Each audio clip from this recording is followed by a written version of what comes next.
الكريم أما بعد فقد قال الله تبارك وتعالى في القرآن المجيد والفرقان الحميد أعوذ بالله من الشيطان الرجيم بسم الله الرحمن الرحيم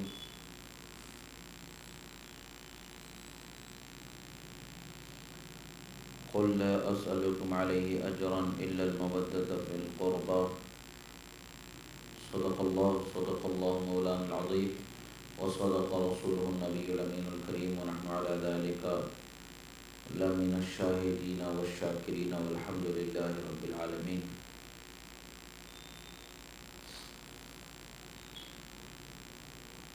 ایک مرتبہ درود شریف پڑھیں. اللہم صلی علی سیدنا نبینا مولانا محمد عدد ما فی علم اللہ صلاۃ دائمۃ بدوام ملک اللہ وعلی آلہ وصحبہ اجمعین.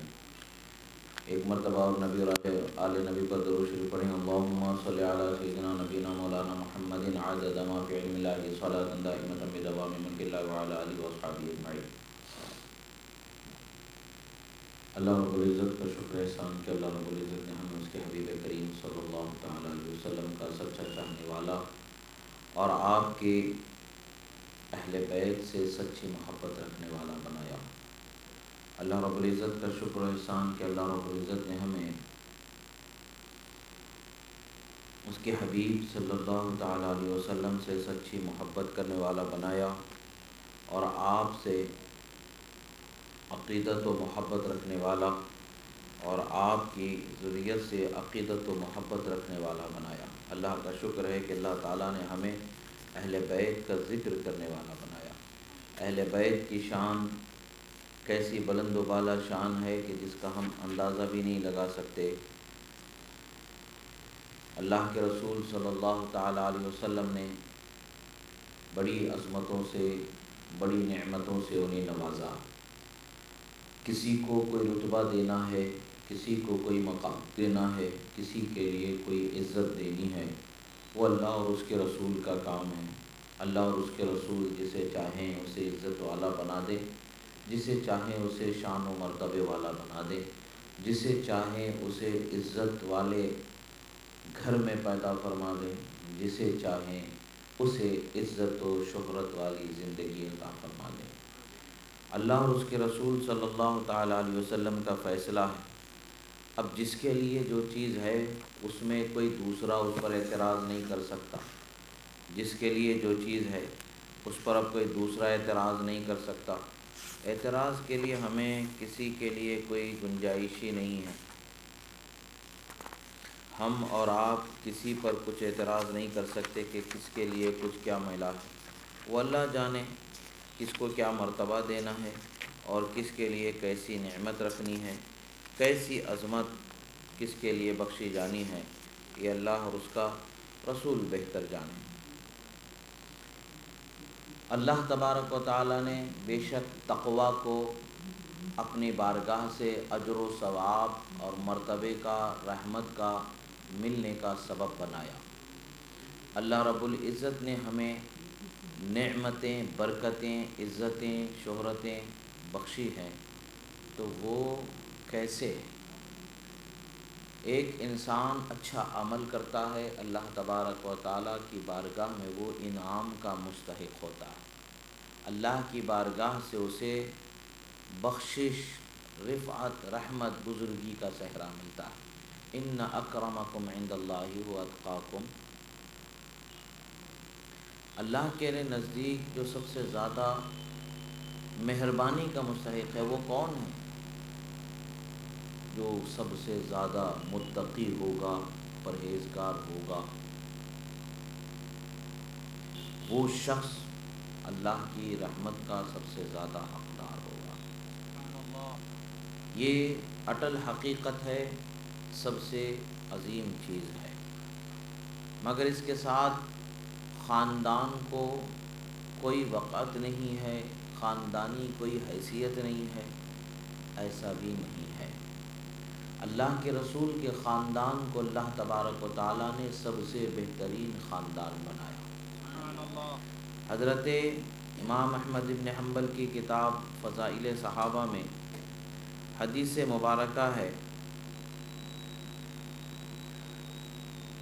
حضرت ام المومنین بی بی عائشہ صدیقہ رضی اللہ تعالی عنہا سے روایت ہے کہ آپ فرماتی ہیں کہ قال رسول اللہ صلی اللہ علیہ وسلم قال لی جبریل یا محمد قلبت الارض مشارقها ومغاربها فلم اجد ولد اب خیرا من بنی ہاشم۔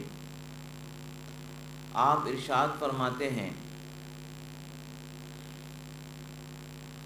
امام بیہقی نے اسے دلائل النبوت میں انہوں نے بھی روایت فرمایا ہے، اور پھر امام احمد بن حنبل فضائل صحابہ، یہ کتاب صحابہ کرام کے فضائل میں علماء فرماتے ہیں امہات الکتب میں اس کا شمار ہوتا ہے، یعنی تمام کتب کی اصل جڑ جس میں صحابہ کرام کے فضائل مذکور ہوئے، اس طریقے سے اس کو تعبیر فرماتے ہیں اصل۔ اس میں یہ حدیث مبارکہ مذکور ہے کہ حضرت بی بی عائشہ صدیقہ رضی اللہ تعالی عنہ فرماتی ہیں کہ اللہ کے رسول صلی اللہ علیہ وسلم نے ارشاد فرمایا، جبریل امین نے مجھ سے کہا کہ اے محمد صلی اللہ علیہ وسلم، میں نے زمین کے مشرق و مغرب کو کھنگال ڈالا، سبحان اللہ، الٹ پلٹ کر کے دیکھ لیا، قلبت الارض مشارقها و مغاربها، فرماتے زمین کے مشرق و مغرب کو میں نے الٹ پلٹ کر کے دیکھ ڈالا۔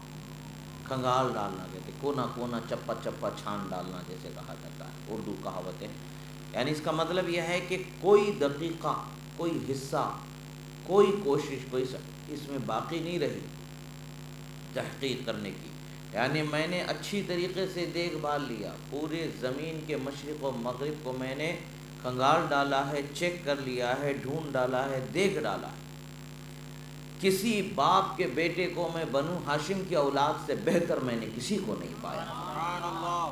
یعنی اللہ تبارک و تعالیٰ نے پوری دنیا میں بنو ہاشم جو رسول اللہ کا خاندان ہے، اس خاندان کو سب سے تمام خاندانوں میں برتری عطا فرمائی۔ اب اگر کوئی اس کو سمجھنا نہیں چاہتا ہے اور اپنے لیے یہ سمجھتا ہے کہ اونچے خاندان میں ہمارا پیدا نہ ہونا یہ ہمارے لیے بے عزتی تحقیر کی بات ہے، تو یہ غلط بات ہے۔ کسی کا اعلیٰ خاندان میں پیدا ہونا اور کسی کا اعلیٰ خاندان میں پیدا نہیں ہونا، نہیں پیدا ہونے والے کے لیے تحقیر و ذلت کا سبب ہے، ایسا نہیں ہے۔ اللہ جس خاندان میں جس کو پیدا کرنا چاہتا ہے، جس گھر میں جس کو پیدا کرنا چاہتا ہے، وہ اللہ پاک کی مرضی ہے، اللہ جسے چاہے اسے اس نعمت سے سرفراز فرمائے۔ پیدا ہونے میں تو کوئی اپنی خواہش سے مرضی سے پیدا نہیں ہوتا۔ اب یہ تصور اگر اس نے بنا لیا ہے کہ اعلیٰ خاندان میں میں پیدا نہیں ہوا تو میرا مقام و مرتبہ گھٹ گیا، لہٰذا اب اعلیٰ خاندان کے اعلیٰ ہونے والے معاملے ہی کو ختم کر دو، یہ بھی بے وقوفی اور حماقت ہے۔ خاندانوں کی پہچان اور خاندانوں کی عزت اور خاندانوں میں شادی بیاہ کے جو مسائل ہیں، شریعت کے مسائل ہیں، کفو کا ہونا نہیں ہونا، یہ سب کے سب حقیقتیں ہیں، اٹل حقیقتیں، اسے جہالت سے کوئی تعلق نہیں ہے، یہ دین کی حقانیت ہے، شریعت مطہرہ کے فیصلے ہیں، اللہ اور اس کے رسول کے فیصلے۔ کسی گھر میں بھی کوئی پیدا ہو جائے، اگر وہ بد اخلاق ہے تو اس کی بد اخلاقی، بد کرداری کا وہ سوال ہوگا، اس سے اس کا جواب دینا ہوگا۔ اللہ اگر چاہے تو اسے بخش دے اگر مومن ہے، اور اگر اللہ نہ چاہے سزا دینا چاہے تو سزا دے سکتا ہے، اللہ کا فیصلہ ہے۔ مگر پیدا ہونے سے پہلے کوئی شخص یہ نہیں سوچ سکتا، نہیں چاہ سکتا کہ بھئی مجھے فلاں گھر میں پیدا کر دیا، وہ اللہ کا فیصلہ ہے۔ خاندان کی عظمتوں کو، رسول اللہ کے خاندان کی عظمتوں کو گھٹایا نہیں جا سکتا۔ اللہ کے رسول صلی اللہ تعالیٰ علیہ وسلم نے فرمایا ہے، الائمۃ من قریش، فرمایا حکومت جو خلافت جو ہوتی ہے وہ قریش ہی کا حق ہوگا، دوسرا کوئی اس میں نہیں آ سکتا۔ قبیلہ قریش سے جو تعلق رکھتا ہے وہی مسلمانوں کا خلیفہ ہو سکتا ہے، کوئی دوسرا خلیفہ ہو نہیں سکتا۔ اب اس کا مطلب کیا ہے؟ کیا خاندان کی برتری نہیں رہی؟ کیا خاندان کی عظمت ختم ہو گئی؟ حاشا و کلا، ایسا نہیں ہے، بلکہ اللہ کے رسول کے خاندان کی عزت و عظمت کو برقرار رکھا گیا ہے، اللہ کے رسول کے خاندان کو عظمتوں سے مالا مال رکھا گیا، ان کی شان کو بلند و بالا رکھا گیا۔ ہاں، ہر انسان کو ایک نعمت پیدائشی نعمت ہو جاتی ہے، مثال کے طور پر ہاتھ پیر دیا جانا یہ اللہ کی نعمت ہے۔ اگر ان ہاتھ پیر سے وہ اچھے کام کرتا ہے تو مزید ثواب کا حقدار ٹھہرائے گا، اور اگر معاذ اللہ مان لو کہ ان ہاتھوں سے پیروں سے وہ گناہ کے کام کرتا ہے، غلط کام کرتا ہے، تو سزا کا مستحق ہوگا۔ ہاتھ پیر اچھے ہو کر کے بھی اسے فائدہ نہیں دیں گے۔ ایسے ہی چیزیں ہوتی ہیں کچھ جو اس کے عمل سے متعلق ہوتی ہیں جو اس کو جواب دینا۔ ہاں، کچھ وہ چیزیں ہیں جو عمل اپنی جگہ پر ہوتا ہے مگر اس نسبت کا اثر اس پر ضرور آ جاتا ہے، وہ نسبت ہے مصطفیٰ پیارے صلی اللہ علیہ وسلم کے خاندان کی۔ قیامت کے دن بھی یہ خاندان نہیں ٹوٹنے والا ہے، اس کا رشتہ نہیں ٹوٹنے والا ہے، اس لیے اس خاندان کی عظمت کو اللہ تبارک و تعالیٰ نے بلند و بالا رکھا ہے۔ اللہ کے رسول صلی اللہ تعالیٰ علیہ وسلم حضرت مولا علی کی شان میں ارشاد فرماتے ہیں، الصدیقون ثلاثہ، یہی فضائل صحابہ امام احمد بن حنبل کی کتاب ہے، اسی میں یہ چیز مذکور ہے، اور امام سیوطی علیہ رحمۃ و رضوان نے جامع صغیر میں بھی اس حدیث کو کثیر جگہوں پر یہ حدیث مذکور ہے۔ حدیث کیا ہے؟ سرکار صلی اللہ تعالی علیہ وسلم فرماتے ہیں صدیقون ثلاثہ، تین صدیق ہیں۔ فرماتے ہیں حبیب ابن مری النجار مومن آل یاسین، آل یاسین کا مومن حبیب ابن النجار مری، حبیب ابن مری النجار ہیں جو ایک صدیق ہے۔ پھر فرمایا وحزقیل مومن آل فرعون، مومن آل فرعون میں سے ایک حزقیل ہیں۔ وعلی ابن ابی طالب الثالث وهو افضلهم، فرماتے ہیں اور تیسرے صدیق کون ہیں؟ علی ابن ابی طالب ہیں اور وہ ان دونوں سے افضل ہیں۔ سبحان اللہ۔ صدیقین کے درجات اور صدیقین کے جو افراد ہیں یہ اللہ اور اس کے رسول کی بارگاہ میں منتخب افراد ہیں، پسندیدہ افراد ہیں، ان میں سے یہ تین افراد بھی پسندیدہ ہیں۔ حضرت صدیق اکبر بھی، حضرت ابوبکر صدیق رضی اللہ تعالی عنہ بھی صدیق ہیں، اور یہ شخصیات بھی صدیق ہیں۔ ہر ایک کا ایک مقام ہے اور اللہ اور اس کے رسول کے نزدیک منتخب شدہ پسندیدہ شدہ لوگوں میں سے ہیں، اور ان کی رحمت، ان کی وجود کی برکت ہمارے لیے باعث رحمت ہے۔ ہمیں ان شخصیات سے عقیدت و محبت کو برقرار رکھنا ہے۔ حضرت رسول اکرم صلی اللہ تعالی علیہ وسلم نے اپنے اہل بیت کا جو حق ہمیں سونپا، اہل بیت کا جو حق جو ہمیں عطا فرمایا گیا ہے وہ کیا ہے کہ ان سے محبت کرنا، ان کے ساتھ حسن سلوک کرنا، ان کے ساتھ بدسلوکی نہیں کرنا، حسن سلوک کرنا۔ وہ حسن سلوک کرنے میں کیا ہے؟ آدمی جس سے محبت کرتا ہے ان سے ان کے ذکر کو کثرت سے کرتا ہے۔ آدمی جس کو چاہتا ہے اس کا ذکر بار بار کرتا ہے، آدمی جس سے محبت رکھتا ہے اس کا ذکر بار بار کرتا ہے۔ اب یہاں پر دیکھیں حضرت عبداللہ ابن عمر رضی اللہ تعالیٰ عنہ سے ایک حدیث مبارک ہے، فرماتے ہیں کنا نقول فی زمن النبی صلی اللہ علیہ وسلم رسول اللہ خیر الناس ثم ابو بکر ثم عمر۔ فرماتے ہیں کہ ہم زمانے نبی صلی اللہ علیہ وسلم میں کہا کرتے تھے کہ اللہ کے رسول تو تمام لوگوں میں سب سے بہترین شخصیت ہے، اور پھر انبیاء کے بعد رسول اکرم صلی اللہ علیہ وسلم کے بعد پھر کیا کہا جاتا ہے؟ اس سے مراد یہاں پر انبیاء کے بعد حضرت ابوبکر صدیق، ثم ابو بکر سے مراد کیا ہے؟ سرکار کے بعد انبیاء کی جماعت ہے، وہ بھی افضل ترین جماعت ہے، سب سے بہترین جماعت ہے۔ اگرچہ اس حدیث میں وہ مذکور نہیں مگر وہ مستثنی ہے، وہ محفوظ ہے، اس کو ذکر میں لانے کی حاجت نہیں۔ ایسے ہی بہت ساری جگہوں پر کچھ چیزیں ذکر ہو جاتی ہیں تو جو مستثنی ہے، جو متفقہ ہے، جو چیز حقیقت سے تعلق رکھتی ہے وہ اپنی جگہ پر مسلم ہی رہے گی اور مسلمات میں سے ہی رہے گی۔ جیسے انبیاء سے افضل کوئی انسان انبیاء سے افضل نہیں ہو سکتا، کوئی دوسرا انسان انبیاء سے افضل نہیں ہو سکتا، خواہ وہ حضرت ابوبکر صدیق ہو، خواہ عمر فاروق ہو، خواہ عثمان غنی ہو، خواہ حضرت مولا علی، کوئی بھی انبیاء سے افضل نہیں ہو سکتا، انبیاء سے بہتر نہیں ہو سکتا۔ یہ اٹل حقیقت ہے، یہ یقینی سی بات ہے۔ اب حدیث میں یہاں مذکور کیا جملہ ہے؟ ہم کہا کرتے تھے رسول اللہ خیر الناس، رسول اللہ تمام لوگوں میں سب سے افضل ترین شخصیت، بے شک اس میں سب آ گئے، انبیاء غیر انبیاء سب آ گئے۔ اب پھر ثم ابو بکر یعنی رسول اللہ کے بعد سب سے بہترین شخصیت حضرت ابو بکر صدیق۔ اب یہاں پر دیگر انبیاء کا ذکر نہیں ہوا، تو کیا معاذ اللہ ہم انبیاء سے بھی ان کو افضل سمجھیں گے؟ نہیں، مسلمہ حقیقت ہے، جو مسلمات سے ہے وہ مذکور نہ بھی ہوں تو مسلمہ ضابطہ قاعدہ ختم نہیں ہوتا، وہ اپنی جگہ پر اسی حال میں برقرار رہتا ہے، مسلمہ ضابطہ اپنی جگہ پر برقرار رہتا ہے۔ انبیاء سے کوئی شخص غیر نبی افضل ہو ہی نہیں سکتا، یہ اٹل حقیقت ہے۔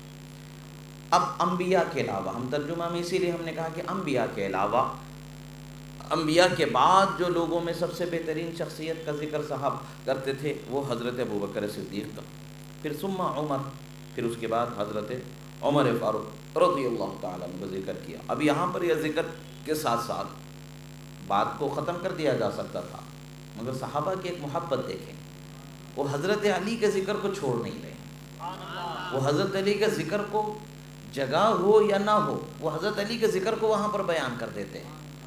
پتہ کیا چلتا ہے کہ صحابہ بھی حضرت علی سے بے حد محبت کیا کرتے تھے، صحابہ بھی حضرت علی سے بے حد محبت کیا کرتے تھے۔ اسی میں فضائل صحابہ میں ہے کہ ہم انصار صحابہ اکرام اپنے درمیان سے یا منافقین کو جیسے ہم پہچاننا ہوتا، کننا نعرف بحب علی، کہتے ہیں کہ ہم حضرت علی کی محبت اور بغض سے ہم پہچان لیا کرتے تھے، مومنوں کو بھی پہچان لیتے تھے، منافقین کو بھی پہچان لیتے تھے۔ علی کے ذکر سے چہرے کھل جاتے تو سمجھ میں آ جاتا کہ یہ مومن ہے، اور علی کے ذکر سے چہرے مرجھا جاتے تو سمجھ میں آ جاتا یہ منافق ہے۔ آج بھی وہی ضابطہ ہے، جو ضابطہ صحابہ نے دیا نا، آج بھی وہی ضابطہ ہے۔ آپ کہیں بھی چلے جاؤ، کسی بھی بڑی سی بڑی شخصیت کو دیکھ لے، ان کے سامنے حضرت علی کا ذکر کر کے دیکھ لو، اگر ان کا چہرہ کھل جاتا ہے تو سمجھ جانا کہ نور ایمان کا ان کے دل میں بسا ہوا، اور چہرے بگڑنے لگتے ہیں۔ بڑے بڑے اسٹیجوں پر دیکھا گیا، بڑے بڑے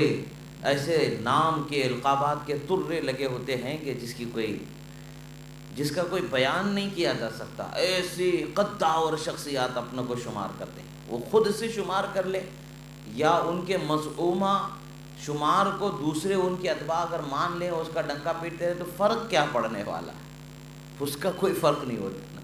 ایک ضابطہ ہمیں دے دیا گیا ہے، ایمان کا، نفاق کا ایک ضابطہ اللہ کے رسول نے دے دیا۔ اللہ کے رسول صلی اللہ تعالی علیہ وسلم نے فرمایا کہ جو علی سے محبت کرے گا وہی مومن ہوگا، جو علی سے بغض رکھے گا وہ منافق ہوگا۔ ایک مرتبہ، اب یہاں پر ایک چیز یہ ہے کہ بھئی اب یہاں اس حدیث کو مکمل کر لوں تو میں دوسرے حدیث کو انشاءاللہ آپ کے سامنے بیان کروں گا۔ یہاں پر ہم نے ایک ضابطہ، ایک طریقہ اپنا ہم نے بنایا رکھا ہے، ہم جو بھی بات کرتے ہیں حدیث رسول کی روشنی ہی میں کرتے ہیں، ہمیں اپنی طرف سے کچھ بڑھانا نہیں ہے۔ ہم کیا بولیں گے، ہم کیا جان سکتے ہیں حضرت علی کی حقیقت کو؟ ہماری کوئی اوقات ہے کہ ہم انہیں جان لیں؟ ہماری کوئی سمجھ ہے کہ ہم انہیں پہچان لیں؟ ہمارا کوئی علم ہے، کوئی اس کا معیار بھی ہے کہ ہم اسے پہچان لیں؟ ہماری تو کوئی اوقات نہیں ہے۔ ہاں، جس نے انہیں باب العلم فرمایا ہے، وہ نبی نے جو شان بیان کی وہی شان ہم بیان کرتے ہیں۔ رسول اللہ جانتے ہیں کہ علی کا کیا مرتبہ ہے، رسول اللہ پہچانتے ہیں کہ علی کو کیا شان خدا نے بخشی، اور یہ کس کے صدقے میں ہے؟ رسول اللہ کے صدقے میں۔ صحابہ پہچانتے ہیں، اور صحابہ نے کیا کہا؟ پھر یہ دو چیزیں ذکر ہو گئیں، انبیاء کے بعد سب سے بہترین شخصیت حضرت ابو بکر، وہ پھر اس کے بعد حضرت عمر فاروق رضی اللہ تعالی عنہما، اس کا ذکر ہو گیا۔ الحمدللہ ہر اہل سنت اس ضابطے کو مانتا ہے، اس ضابطے کو مانتے ہیں، ہر فرد اس کو مانتا ہے، الحمدللہ اس پر عامل ہے، اور یہی حق بھی ہے۔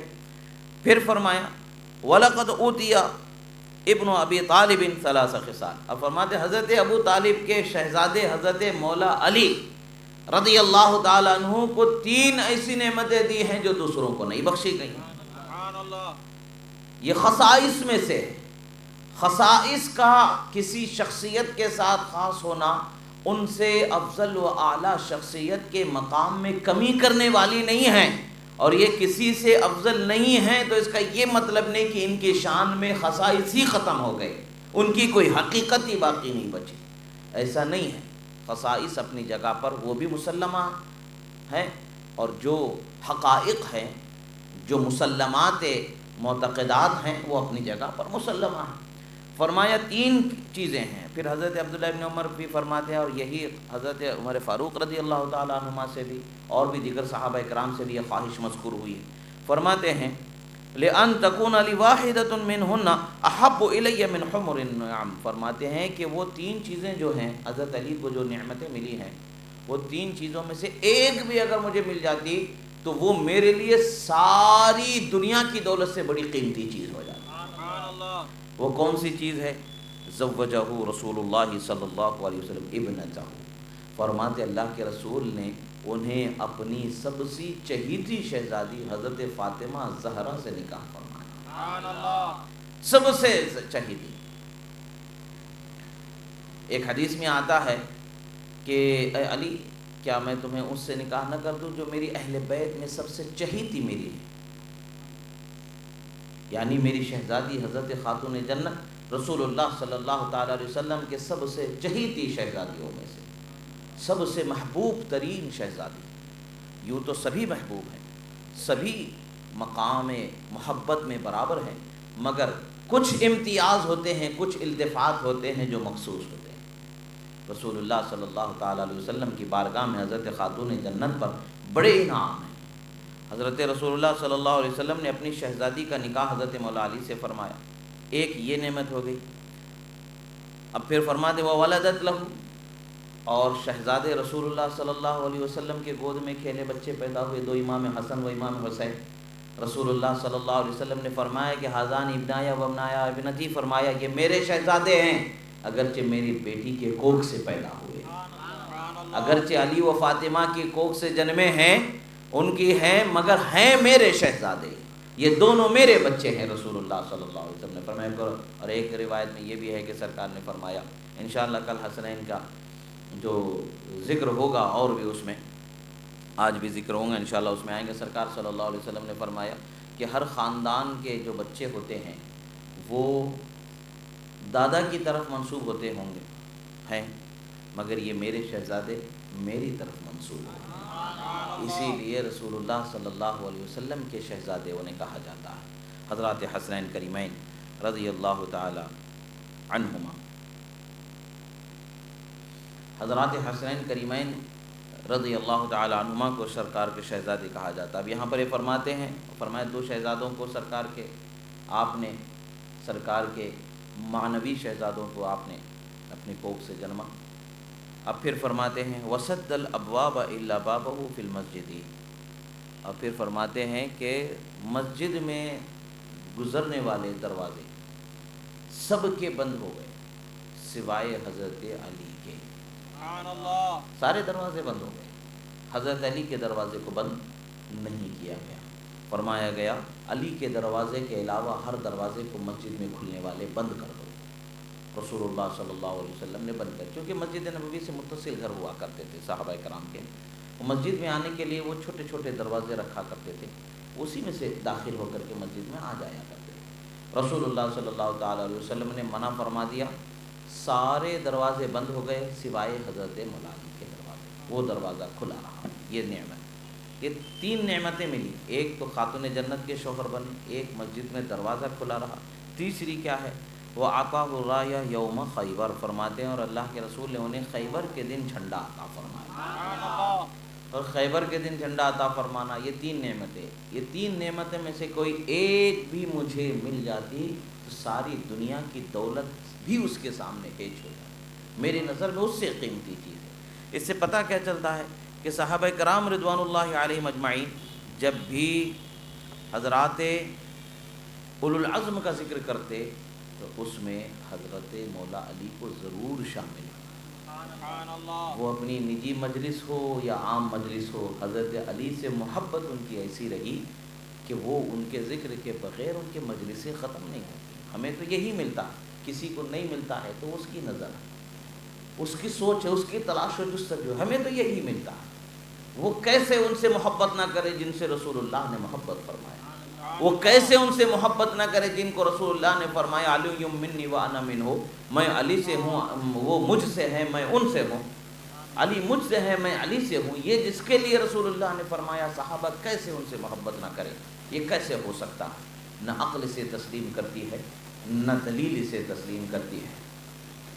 اب خیبر کی بات آئی ہے تو خیبر کا دروازہ میں نے ذکر کیا تھا کہ گزشتہ مجلسوں میں نے کہا کہ کم سے کم 8 لوگوں کے اٹھانے کی روایتیں ملتی ہے تاریخ میں، مگر زیادہ سے زیادہ لوگوں کے بھی اٹھانے کی تاریخ میں کیا حدیث کی کتابوں میں روایت ملتی ہے۔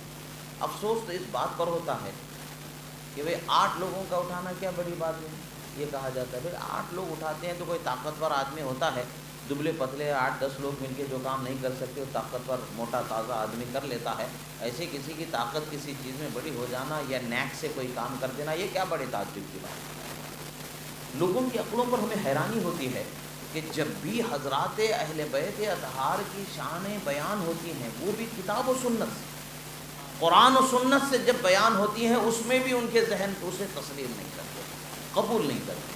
دیکھیں امام بخاری کے اساتذہ میں جن کا شمار ہوتا ہے، شیوخ میں جن کا شمار ہوتا ہے، امام ابن ابی شیبہ، مصنف ابن ابی شیبہ یہ حدیث کی کتاب، یہ بڑی اونچی کتابوں میں ان کا شمار ہوتا ہے۔ امام بخاری سے پہلے کے محدثین ہیں، بخاری شریف کتاب لکھے جانے سے پہلے کے مصنف ہیں، پہلے کے امام ہیں یہ امام ابن ابی شیبہ، ان کی کتاب ہے مصنف ابن ابی شیبہ۔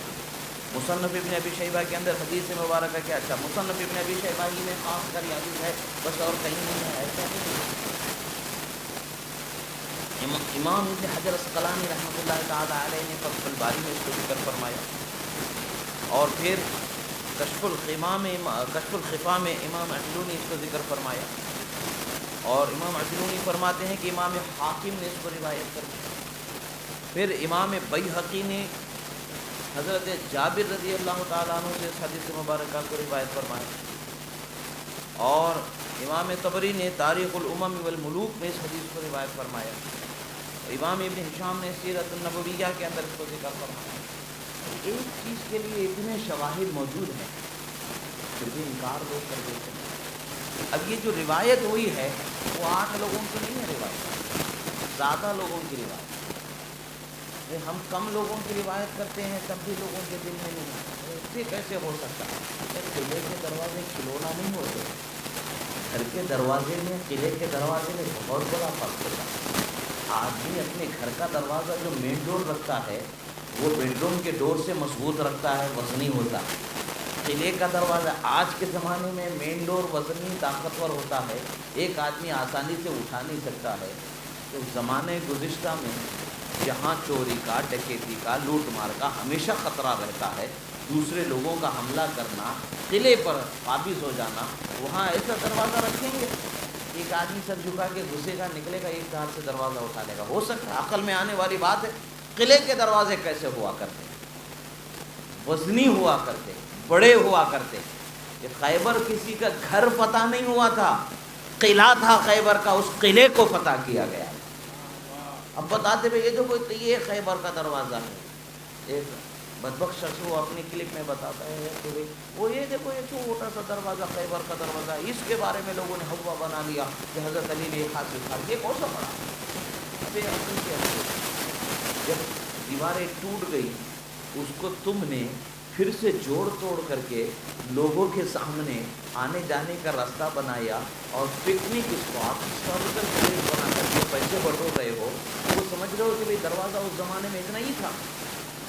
پھر قلعے کے دروازے کیسے ہوا کرتے؟ قلعے کے دروازے بڑے ہو، آدمی گھوڑے پر اونٹ پر بیٹھ کر کے اس میں جا سکتا ہے، ایسا نہیں کہ چل بھی رہا ہے تو اسے جھکا کر کے جائے۔ قلعے کا دروازہ چھوٹا نہیں ہوتا، بڑا دروازہ۔ اب حدیث کیا ہے؟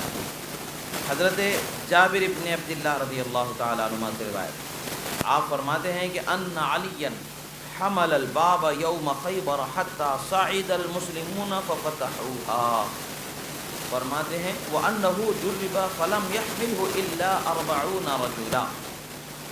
یہ حدیث ہے، حدیث کی کتاب میں موجود ہے، کسی تاریخ دان یا تاریخ لکھنے والے مورخ کی تحریر نہیں ہے، یہ صحابی رسول کی بولی ہے۔ حضرت جابر بن عبداللہ رضی اللہ تعالی عنہما کا آنکھوں دیکھا حال ہے جو بیان ہوا ہے، کسی کے اس کے کہنے اس کے کہنے سے نہیں۔ حضرت جابر بن عبداللہ فرماتے ہیں کہ بے شک حضرت علی نے خیبر کے دن قلعہ خیبر کا جو دروازہ اٹھایا تھا، اس دروازے کو جب خندق پر ڈالا تھا تو مسلمانوں کا پورا لشکر اسی دروازے پر چلتا ہوا گزرا۔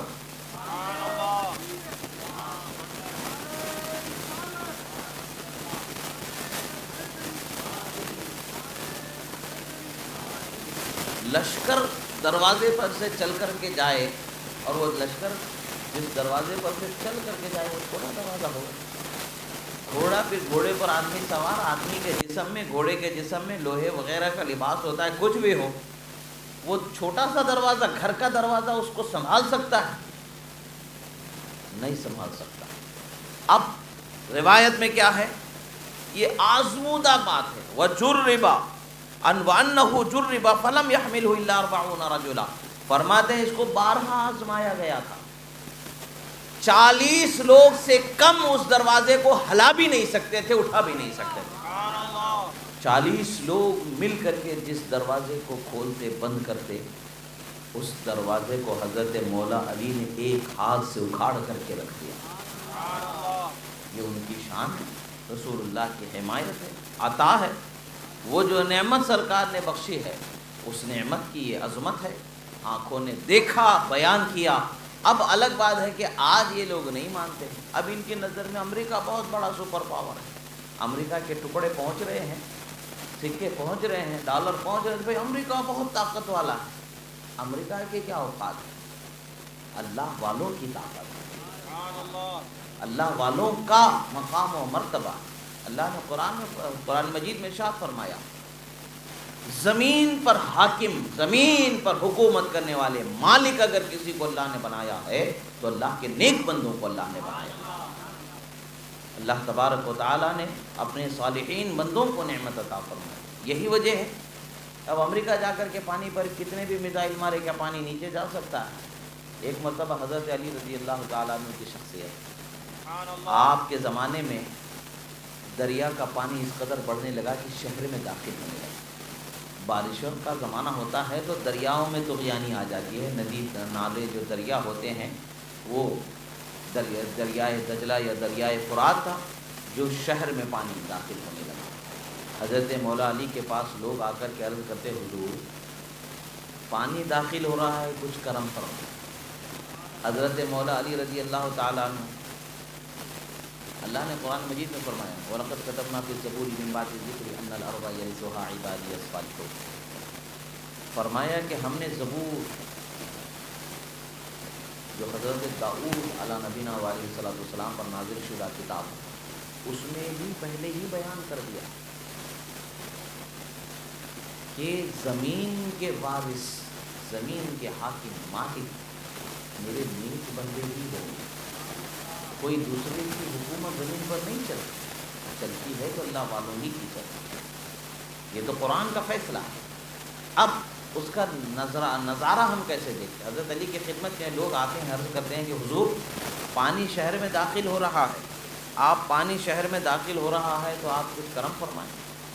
حضرت مولا علی شیر خدا رضی اللہ تعالیٰ عنہ نے سرکار کا عمامہ اپنے سر پر باندھا، سرکار کا جبہ اپنے جسم پر پہنا، سرکار کا عصا اپنے ہاتھ میں لیا اور کہا چلو چلتے ہیں دریا کی طرف۔ دریا کے قریب پہنچے، قریب پہنچنے کے بعد دریا کے پانی پر عصے کو مارا، کہا کہ اے پانی نیچے ہو جا۔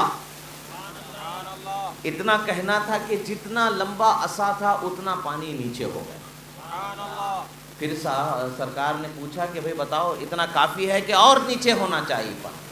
کہا حضور اور نیچے جانا چاہیے پانی۔ کہا پھر پانی کو مارا، پھر نیچے ہوا، پھر پوچھا کیا اتنا کافی ہے؟ لوگوں نے کہا کہ نہیں حضور اور نیچے کیجئے۔ پھر مارا، پھر اور نیچے ہو گیا، لوگوں نے کہا کہ حضور اب اتنا کافی ہے ہمارا۔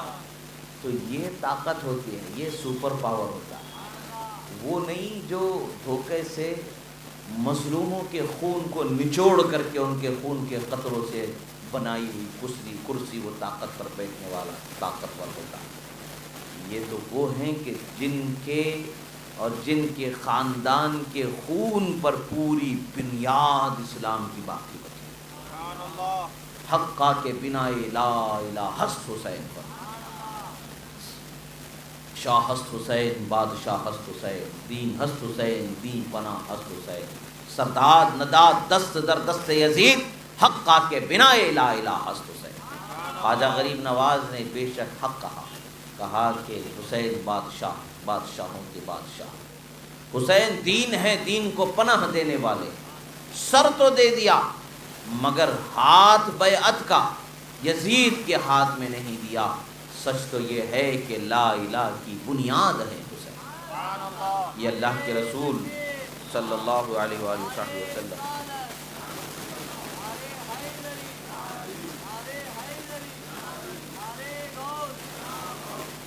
آج ہم حضرت علی کا ذکر کرتے ہیں تو لوگوں کو پریشانی ہو جاتی ہے، تو ماضی میں بھی رہا ہے۔ اب صحابہ کا طریقہ کیا ہے؟ حضرت طلیق ابن محمد کہتے ہیں کہ میں نے حضرت عمران ابن حسین کو دیکھا، تابعی ہیں وہ، حضرت عمران ابن حسین صحابی سے پوچھتے وہ عمل کرتے ہوئے یحد النظر الی علی فقیل له، وہ آنکھیں لگائے ہوئے حضرت علی کے چہرے کو دکھا کرتے، آنکھیں ہٹائے بغیر، نظر ہٹائے بغیر حضرت علی کے چہرے کو دکھا کرتے۔ میں نے ان سے پوچھا کہ حضور کیا ماجرا ہے کہ آپ حضرت علی کے چہرے کو اس قدر دیکھ رہے ہیں؟ آپ نے فرمایا فقال سمعت رسول اللہ صلی اللہ علیہ وسلم یقول النظر الی علی عبادۃ، میں نے رسول اللہ کو فرماتے سنا علی کے طرف دیکھنا بھی عبادت ہے۔ اب رسول اللہ سے جو بات ہے اس بات کو ہم بتا رہے ہیں، اپنے گھر سے نہیں نا، ہماری خواہش سے تو نہیں بول رہے، ہم نے تو اس زمانے کو پایا بھی نہیں۔ 1400 سال بعد ہم پیدا ہوئے، 1400 سال تک محدثین نے جس حدیث کی حفاظت کر کے ہم تک پہنچائی، اس حدیث کو ہم پڑھ کے سمجھ رہے ہیں کہ کس قدر محبوب صحابہ کو اللہ کے رسول کے، صحابہ کو حضرت علی کی ذات کیسے محبوب و پسندیدہ تھی، اللہ کے رسول کو کیسے محبوب و پسندیدہ تھی، اور اللہ کے رسول نے کیسا انعام فرمایا کہ ان کی طرف دیکھنے والے کو بھی ثواب عطا فرمایا۔ عبادت وہی ہے کہ جس کے کرنے پر ثواب ملے۔ پتہ کیا چلتا ہے کہ حضرت علی کو دیکھنے والے کو بھی ثواب مل رہا ہے، تو پھر حضرت علی کی شان کا اندازہ کیا ہو سکتا ہے؟ جن کی طرف دیکھنا ثواب ہے، جن کی طرف دیکھنا عبادت ہے، وہ سراپا ذات بابرکت کا مقام کس قدر قدر والا ہوگا، ہم اور آپ اندازہ نہیں کر سکتے۔ اللہ اور اس کا رسول بہتر جانتے کیسی شان اللہ اور اس کے رسول نے عطا فرمائی ہے۔ دوسری حدیث ہے حضرت ام المؤمنین بی بی عائشہ صدیقہ رضی اللہ تعالی عنہا فرماتی ہیں کہ قال رسول اللہ صلی اللہ علیہ وسلم ذکر علی کی عبادہ، فرماتے ہیں حضرت بی بی عائشہ صدیقہ ام المؤمنین روایت فرماتی ہیں کہ حضرت علی کا ذکر کرنا بھی عبادت ہے۔ سبحان اللہ۔ ہم جو حضرت علی علی علی علی ہم جو کرتے ہیں تو ہم عبادت کر رہے ہیں، علی کی عبادت نہیں کر رہے، نیکی کر رہے ہیں، اور نیکی کو عبادت کہا جاتا ہے، اور نیکی کے عوض اجر و ثواب عطا فرمایا جاتا ہے۔ ہم ثواب کما رہے ہیں، خدا کی رحمت سے قریب ہو رہے، کس کے لیے؟ حضرت محمد عربی کے اہل بیت کے ذکر سے۔ حضرت ابو بکر صدیق رضی اللہ تعالیٰ عنہ ارشاد فرماتے ہیں کہ رقبوا محمدًا فی اہل بیتی، اگر تم محمد عربی کا قرب چاہتے ہو تو حضرات اہل بیت سے محبت کرو، رسول اللہ کا قرب پالو۔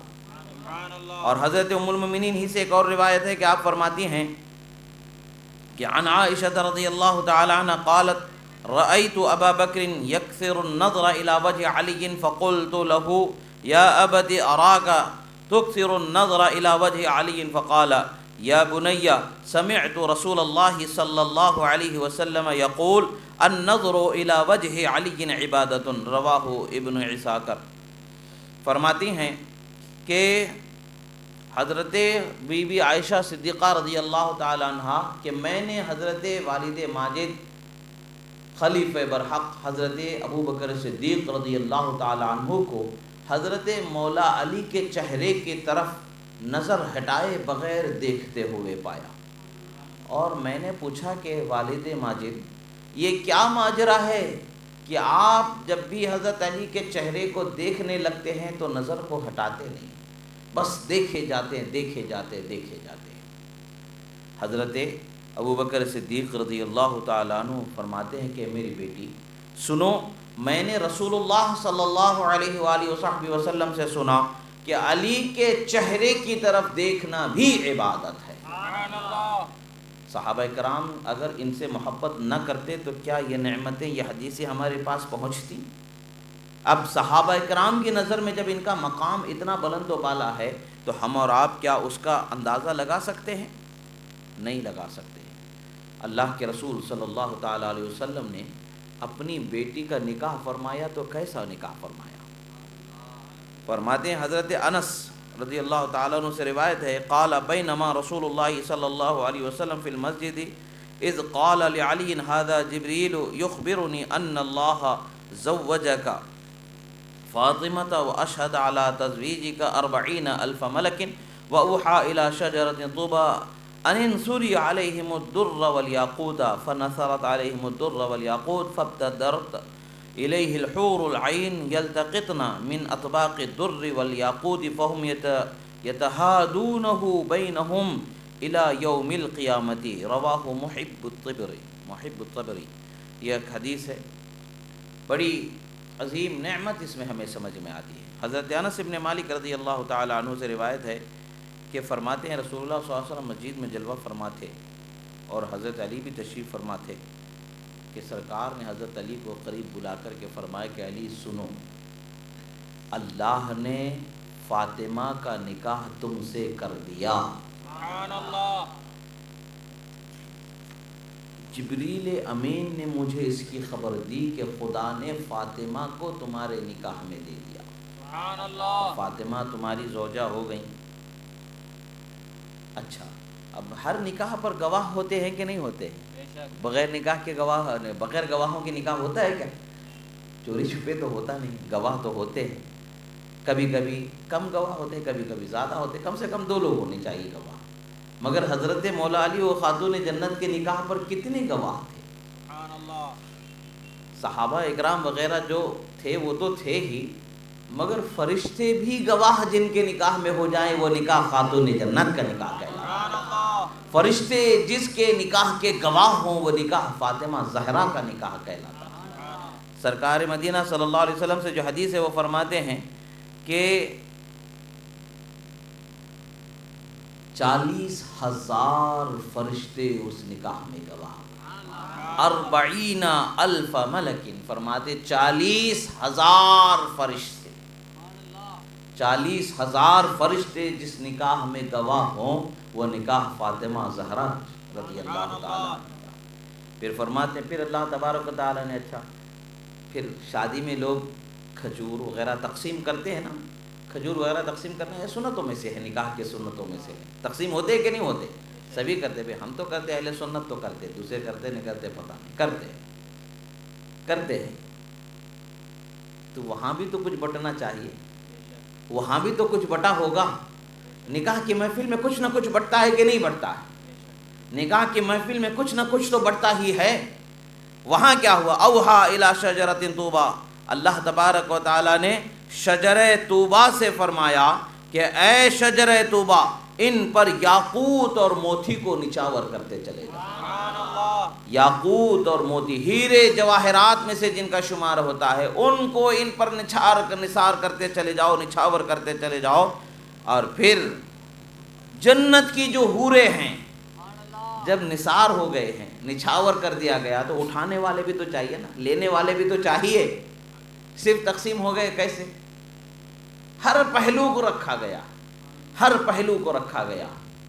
ملأ اعلیٰ کی یہ منزلیں ہیں، محفلیں ہیں، مجلسیں ہیں کہ پھر جو جنت کے حور العین ہیں، جو بہترین خوبصورتی میں ممتاز جنہیں کہا جاتا ہے، خوبصورت آنکھوں والی حور جنہیں کہا جاتا ہے، ان کو اللہ تبارک و تعالیٰ نے حکم دیا کہ جاؤ وہ یاقوت و موتیوں کو اٹھاؤ، یاقوت و جواہر ہیرے موتی جو گر رہے ہیں اس کو اٹھاؤ، آپس میں ایک دوسرے کو بانٹتے رہو۔ اب حال کیا ہے، ان موتیوں کے تھالوں سے اس کو بھر کر کے، وہ جو موتیاں تھیں وہ تھالوں میں بھر بھر کے ایک دوسرے کو تحفہ دے رہے ہیں۔ ایک دن میں تحفہ ختم ہو جاتا، ہم لوگ ہوتے تو 2 منٹ میں کھا کے ختم کر دیتے، یا کوئی بھی چیز اگر ہے تو 2 منٹ میں بانٹ کے ختم کر لیے، مگر یہ اتنے ہیرے موتی نچھاور ہوئے ہیں کہ وہ حوریں قیامت تک کے آپس میں ایک دوسرے کو تحفہ دیتے ہی رہیں، اٹھاتے جائیں گے تحفہ دیتے جائیں گے، اٹھاتے جائیں گے تحفہ دیتے جائیں گے، قیامت آ جائے گی مگر وہ نچھاور کیے ہوئے ہیرے موتی ختم ہونے والے۔ اللہ تبارک و تعالیٰ کو کتنی محبوب تھی حضرت فاطمہ زہرا، اللہ تبارک و تعالیٰ کو کتنے محبوب ہیں حضرت مولا علی شیر خدا، اور پھر ان کے شہزادوں کا کیا کہنا، امام حسن و امام حسین، رسول اللہ صلی اللہ تعالیٰ علیہ وسلم نے جن کے حق میں فرمایا، رسول اللہ صلی اللہ تعالیٰ علیہ وسلم، اور پھر ایک اور چیز بھی حضرت علی شیر خدا رضی اللہ تعالیٰ عنہ، خیر ذکر کرتے چلے جائیں تو پوری کی پوری کتابیں حدیث کی ان سے بھری ہوئی، ہزاروں حدیثیں، کتنی حدیثیں، 20,000 سے زائد حدیثیں ان کی فضائی ہیں، کتنے سنائیں، ایک ہیں یا 2 ہیں، محدثین نے کتابوں پر کتابیں لکھ دی ہیں، حدیثوں پر حدیثوں کو جمع کر کے رکھا ہے۔ اب بیان کرتے چلے جائیں تو بات یاد آتی جاتی ہے، تو آتی جاتی ہے۔ اللہ کے رسول صلی اللہ تعالیٰ علیہ وسلم نے ارشاد فرمایا، حدیث جب یاد آ ہی گئی ہے تو میں آپ حضرات کو بتانے کی کوشش کروں گا۔ اللہ کے رسول صلی اللہ تعالیٰ علیہ وسلم سے یہ فضائل صحابہ میں حدیث ہے،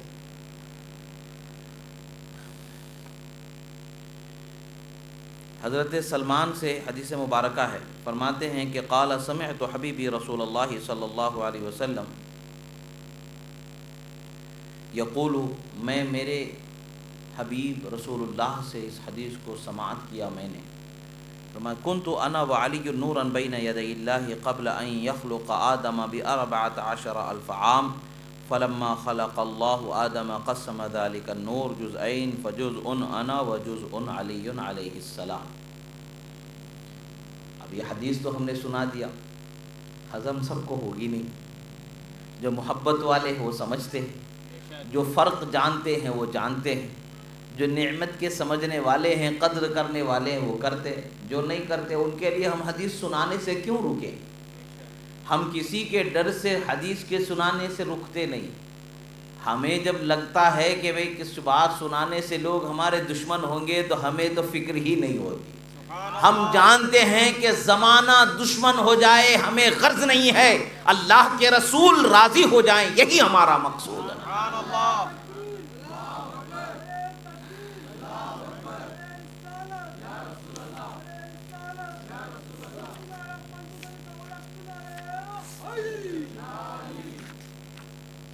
حضرت رسول اللہ صلی اللہ علیہ وسلم فرماتے ہیں حضرت آدم علیہ نبینا علیہ الصلاۃ والسلام کے پیدا کرنے سے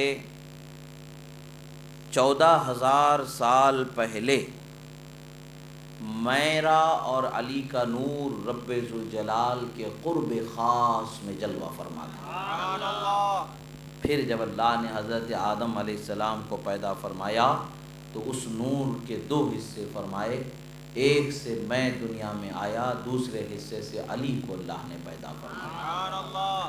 اب یہاں پر کسی کے سمجھ میں بات نہ آئے تو ہمیں اس سے غرض نہیں، ہاں مگر ہم جن سے محبت کرتے ہیں ان کا ذکر ہم قدر سے کرتے ہیں۔ یہ حدیث ہے، اس کی مختصر سی تفہیم کرا دوں تاکہ لوگوں کے ذہنوں میں تشویش باقی نہ بچے۔ اللہ کے رسول صلی اللہ علیہ وسلم نے فرمایا اول ما خلق اللہ نور نبی کا من نوری، فرمایا اے جابر، اللہ تعالیٰ نے سب سے پہلے اپنے نور سے تمہارے نبی کے نور کو پیدا فرمایا۔ تب اس کا مطلب کیا ہے؟ نبی کا نور خدا کے نور کا ایک ٹکڑا ہے معاذ اللہ؟ نہیں، خدا کی ذات اس سے پاک ہے۔ مطلب کیا ہے؟ خدا نے اپنے قدرت خاصہ سے، اپنی عنایت خاصہ سے نور محمدی کو پیدا فرمایا اور مصطفیٰ کی عنایت خاصہ سے نور علی کو پیدا فرمایا۔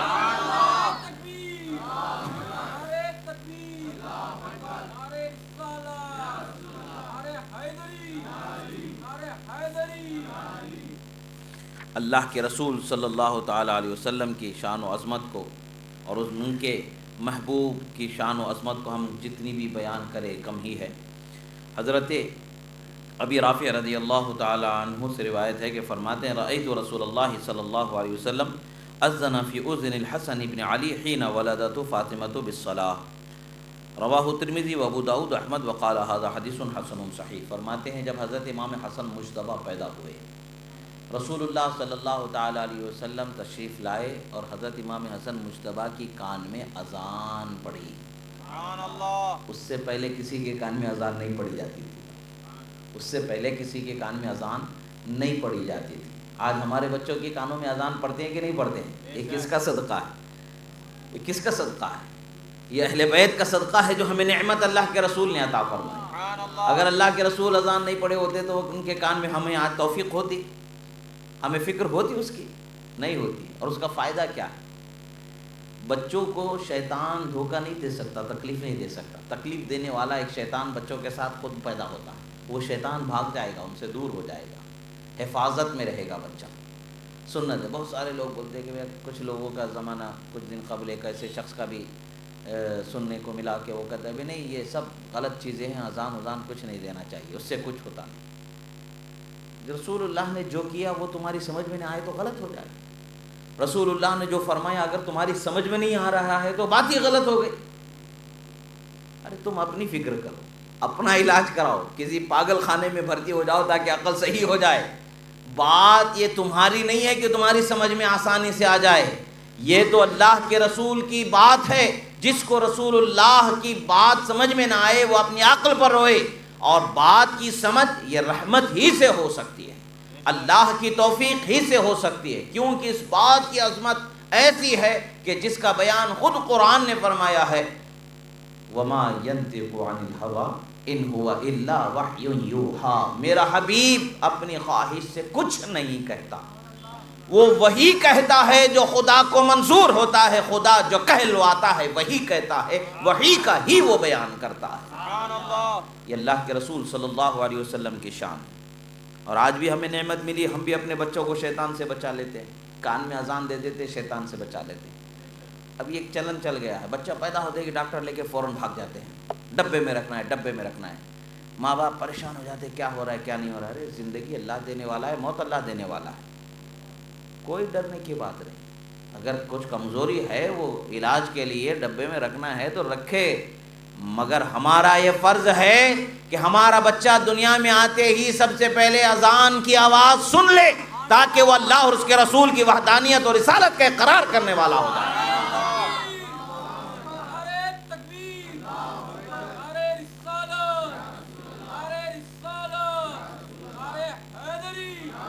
ڈاکٹر تو ڈراتے ہی ہیں، بولے نہیں قریب نہیں جانا، مر جائے گا، یہ ہو جائے گا۔ ارے جب اللہ نے پیدا کیا ہے تو مرنا تو سب کو بھی ہے نا، موت ہے تو مرنا ہی ہے، زندگی ہے تو زندہ رہنا ہی ہے۔ تو ہمیں موت اور زندگی کے ڈر سے خدا کے نام لینے سے نہیں ڈرنا ہے، بلکہ خدا کا نام سنا دینا ہے، اس کو بتانا ہے ٹھہر جا، موت و حیات تو اللہ کے ہاتھ میں ہے، میرا بچہ پہچان تو لے کے کس کا وہ بندہ ہے اور کس کا امتی بنایا گیا۔ ہمیں اپنے بچوں کے کانوں میں اذان کہہ دینا چاہیے۔ اب اس کے لیے سب کو اذان دینا آنا چاہیے۔ اب اذان دینا نہیں آ رہا ہے تو ڈھونڈیں گے کس کو اذان دینا آتا ہے۔ اذان دینا کب آئے گا؟ جب بھی اذان ہوگی آپ غور سے سنیں گے، اور اذان ہو رہی ہوتی ہے اور آوازوں میں باتوں میں بکتے ہنستے مذاق کرتے زندگی گزاریں گے تو اذان کے کلمات یاد رہیں گے؟ بھول جائیں گے۔ اذان غور سے سننا، اذان کا جواب دینا بڑی عظمت کی بات، بڑا ثواب کا کام۔ اللہ کے رسول صلی اللہ علیہ وسلم نے فرمایا جب اذان ہو رہی ہو تو کام چھوڑ دو، خاموشی سے اذان کو سنو، چل رہے ہو تو ٹھہر جاؤ، کچھ کام کر رہے ہو تو رک جاؤ، چھوڑ دو، اذان کو سنو اور پھر نماز ادا کرنے کے لیے تشریف لے جاؤ۔ تو جب ہم مسجدوں سے اپنا رشتہ جوڑیں گے، اذانوں سے اپنے آپ کو قریب کر لیں گے، تو ہماری زبان پر بھی اذان کے الفاظ جاری رہیں گے. اذان و اقامت، جماعت سے نماز پڑھیں گے تو اقامت کے الفاظ ہمیں یاد ہو جائیں گے. مسجدوں میں اذان سن کر جانے لگیں گے تو اذان کے الفاظ یاد ہو جائیں گے. کوئی بڑی بات نہیں، کوئی بڑی بات نہیں، زیادہ کلمات نہیں ہیں. دیکھنے میں تو یہ آتا ہے کہ بچوں کو جو ہے پورے جو ٹیمیں ہوتی ہیں کرکٹ پلیئروں کی، 8-10 ٹیموں کے پورے جو 8-10 ٹیموں کے جو ممبرز ہوتے ہیں 100-150 لوگوں کے نام زبانی یاد ہوتے ہیں. تعجب کی بات ہے. مگر افسوس دیکھیں ہمارا یہ المیہ ہے، ہمارے بچوں کو الفاظ اذان کے یاد نہیں ہوتے مگر کرکٹ پلیئروں کے نام یاد ہوتے ہیں.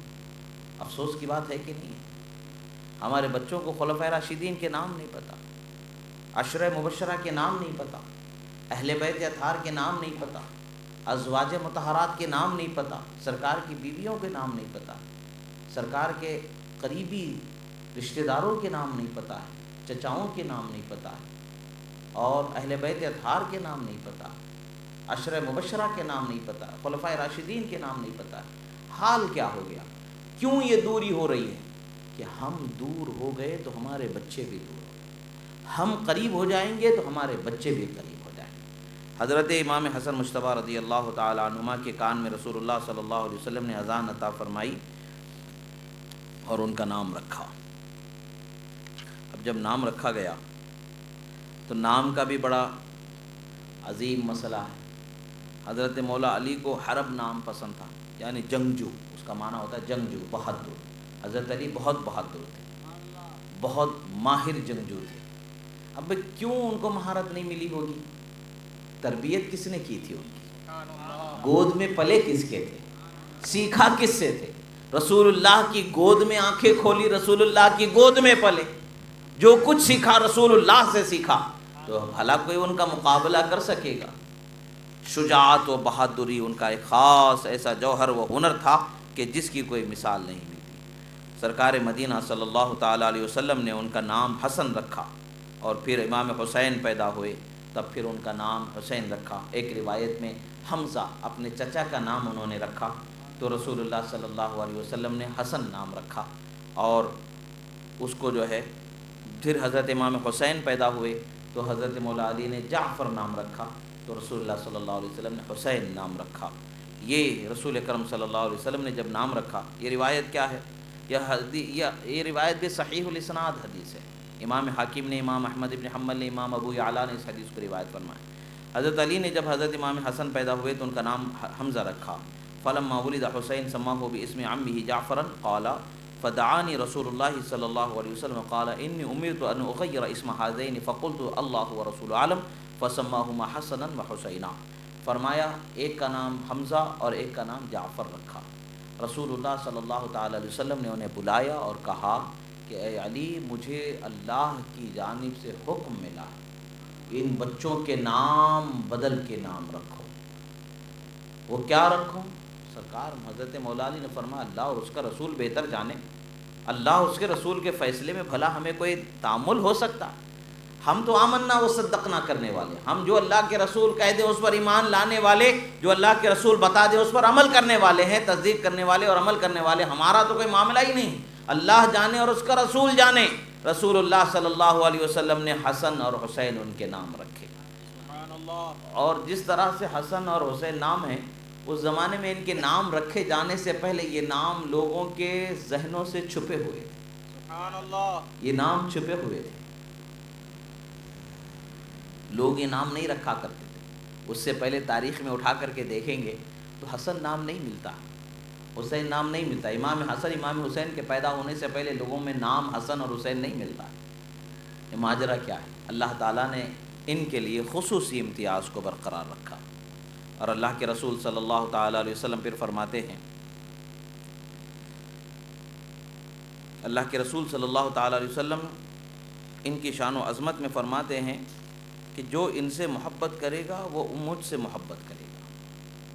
ایک حدیث ہے، لوگ آج جو ہے شریعت کی بڑی پاسداری کرتے ہیں، ہم شریعت کا بڑا احترام کرتے ہیں، باریک سے باریک چیز پر ہم شریعت کے عمل کرتے ہیں.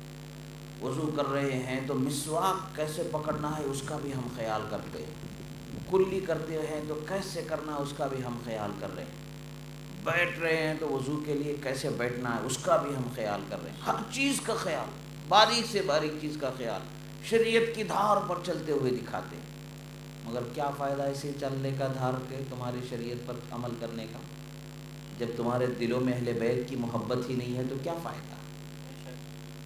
اللہ کے رسول صلی اللہ تعالی علیہ وسلم کے صحابہ کرام کے زمانے میں بھی لوگ تھے ایسے، اللہ کے رسول کے صحابہ نے انہیں جو ہے پھٹکارا ہے۔ حضرت امام بخاری نے اس حدیث کو روایت فرمایا اور امام احمد ابن حنبل نے اس حدیث کے روایت فرمایا عن ابن ابی نعم قال سمعت عبد الله ابن عمر رضی اللہ تعالی عنہما وسأله عن دم المحرم قال شعبۃ احسبه بقدر الذباب فقال، اب ایک بات دیکھیے، کسی حج پر جانے والا یا عمرے پر جانے والا جو احرام کی حالت میں ہوتا ہے تو اسے کچھ پابندیاں ہوتی ہیں، احرام کی حالت میں اس پر کچھ پابندیاں ہوتی ہیں، کسی چیز کو وہ مار دے اگر تو اس پر دم واجب ہو جاتا ہے، دم واجب ہو جاتا ہے۔ پھر کون سی چیز کو مارنے سے دم واجب ہو جاتا ہے، کون سی چیز کو مارنے سے دم واجب نہیں ہوتا ہے، یہ مسئلہ ہے۔ احرام کی حالت میں بہت سارے مسائل ہوتے ہیں، اس پر ہمارا ایک رسالہ ہے، ایک کتاب ہے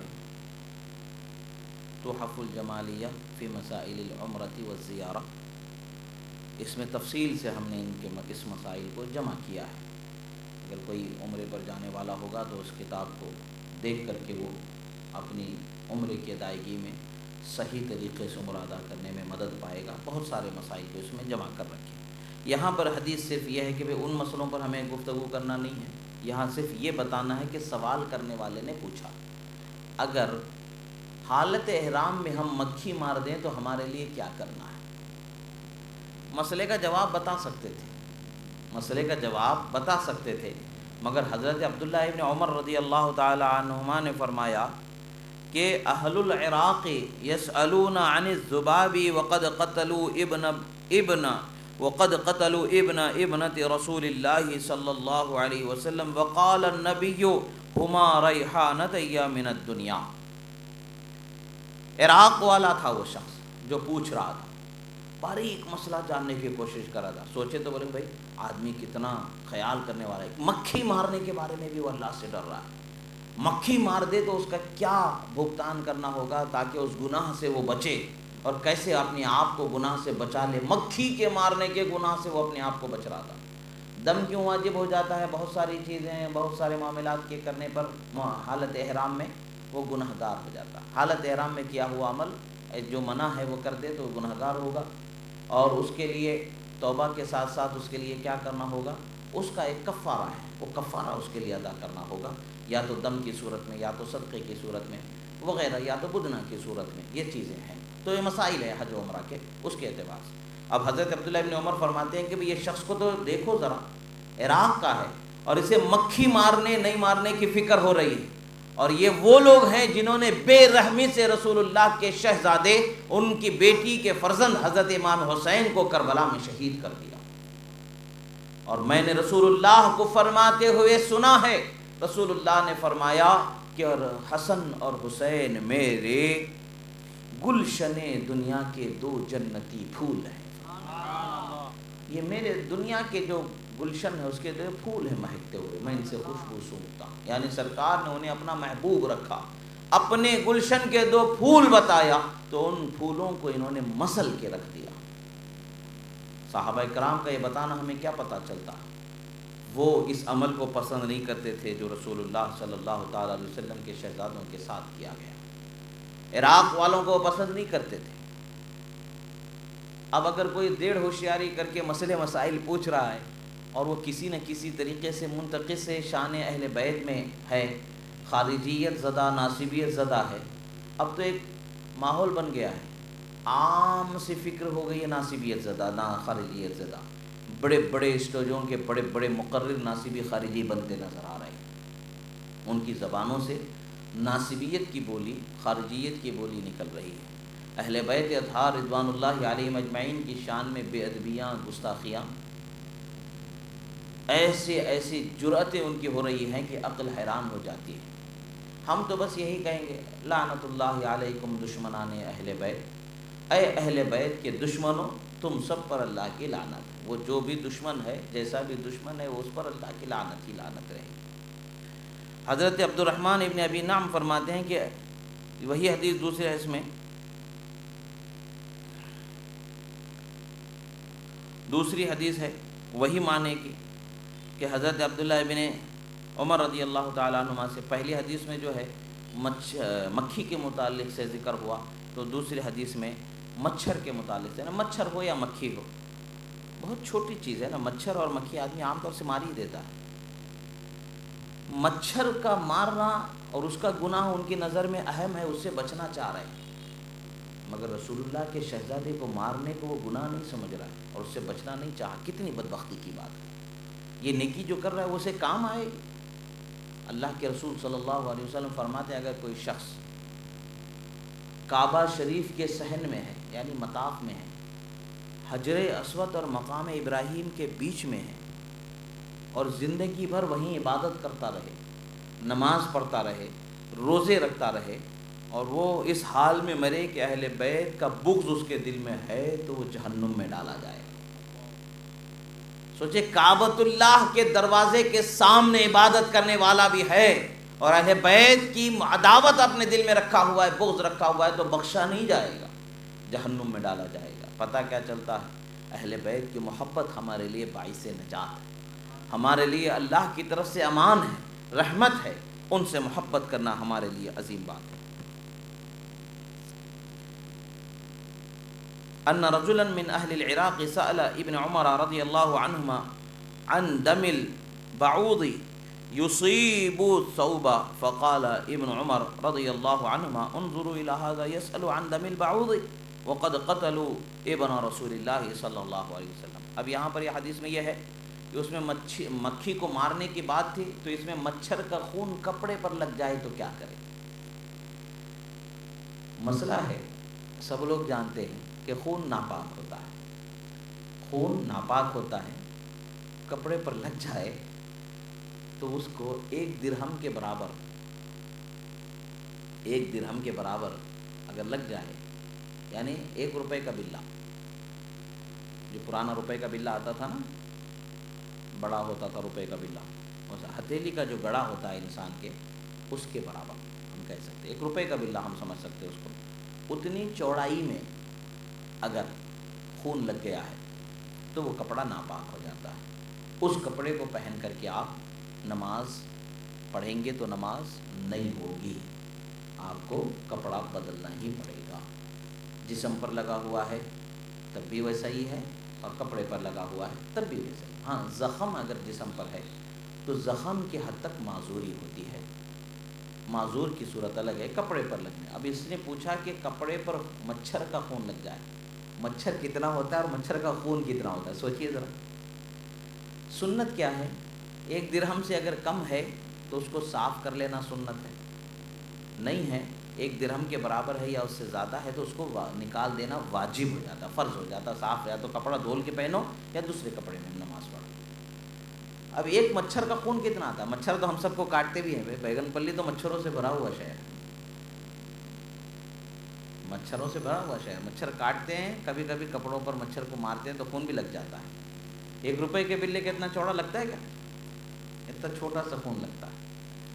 اب ایکسٹرا آرڈنری ایکٹیویٹی جیسا آدمی دکھاتا ہے نا، اوور ایکٹنگ جسے بولا جاتا ہے، حد سے زیادہ پارسا بننے کی، دکھانے کی کوشش، ہم بہت شریعت پر عمل کرنے والے، بہت شریعت کا لحاظ کرنے والے۔ جہاں حق ادا کرنا ہے اہل بیت رسول کا، وہاں شریعت یاد نہیں آتی، وہاں رسول اللہ کا چہرہ یاد نہیں آتا، وہاں محبت رسول آڑے نہیں آتی ہے۔ سرکار نے فرمایا میرے اہل بیت سے محبت میری محبت میں کرو، وہاں یاد نہیں آتا ہے۔ اب ہم شریعت کے بڑی پابندی کرنے والے ہیں، کچھ کیا فائدہ پہنچانے والا؟ ارے صحابہ نے نکار دیا ان کو، ہم نکار رہے تو کیا بڑی بات ہے؟ صحابہ نے نکار دیا ان کو، دھتکار دیا۔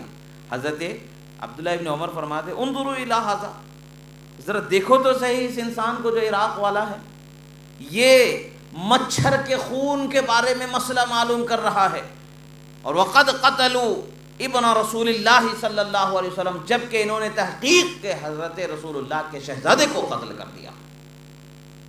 خون شہزادے مصطفیٰ کی فکر نہیں ہے اسے، مچھر کے خون کی فکر ہے۔ تو جو لوگ رسول اللہ کی اہل بیت سے محبت نہیں کرتے بڑے ڈھکوسلے باز ہوتے ہیں، بڑے ڈھکوسلے کر کے دکھاتے ہیں، شریعت شریعت شریعت شریعت کر کے دکھاتے۔ بے شک شریعت ہمارے سر آنکھوں پر، شریعت پر عمل کرنا یہ ہمارا فرض ہے، مگر اسی شریعت کا تقاضا ہے، اسی کتاب اللہ کا تقاضا ہے کہ جس پر چلنا ہم پر فرض ہے۔ اللہ نے ہی فرمایا ہے، حبیب آپ فرما دو لوگوں سے کہ میری اہل بیت سے محبت کرنا ہی تمہارے لیے ہے۔ جو نعمتیں تمہیں دین و ایمان کی ملی ہیں اس کا بدلہ کیا ہے؟ کوئی مال و دولت دے دینا بدلہ نہیں ہے، بلکہ میرے رشتہ داروں سے محبت کرنا ہے اس کا بدلہ۔ رسول اللہ کا فرمان، شریعت کا تقاضا بھول گئے اور اپنی مرضی جہاں دکھی لوگوں کے سامنے پارسا بن کے ڈھکوسلا کرنے لگے، تو اس سے کچھ فائدہ ہوگا؟ آپ فرما دے، سمعت رسول اللہ یقول ان الحسن والحسین ہما ریحانتی من الدنیا، فرماتے ہیں کہ سنو، بے شک حسن اور حسین جنتی پھولوں کی دنیاوی میرے گلشن کی ایک خوشبو ہے۔ امام ترمذی نے اس حدیث کو روایت فرمایا، امام نسائی نے اس حدیث کو روایت فرمایا، امام احمد بن حنبل نے اس حدیث کو روایت فرمایا، اور امام ابو عیسیٰ نے فرمایا کہ حدیث صحیح ہے۔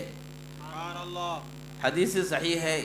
اس حدیث کے صحیح ہونے کے بعد بھی لوگوں کے ذہن و فکر میں یہ خیال نہیں آتا، بخاری شریف کی بھی حدیث ہے، وہاں ہوش نہیں آتے، وہاں یہ حضرات صحابہ کرام کیا درس دینا چاہتے ہیں۔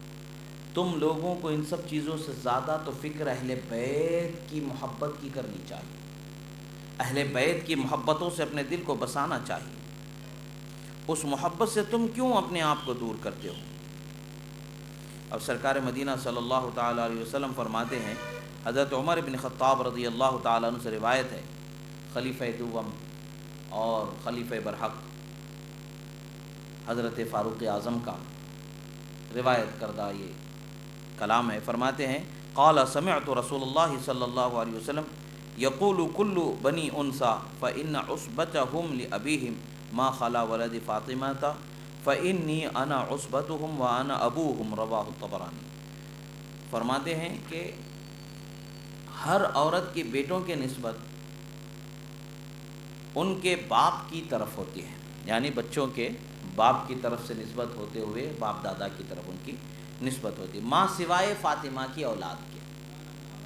حضرت فاطمہ کی اولاد کی نسبت حضرت فاطمہ کی اولاد کی باپ کی طرف نہیں ہوگی، بلکہ میں ہی ان کا نسب ہوں، میری ہی طرف ان کی نسبت ہوگی اور میں ہی ان کا باپ۔ یہ روحانیت سے بھرپور چیز ہے، معنویت سے بھرپور چیز ہے۔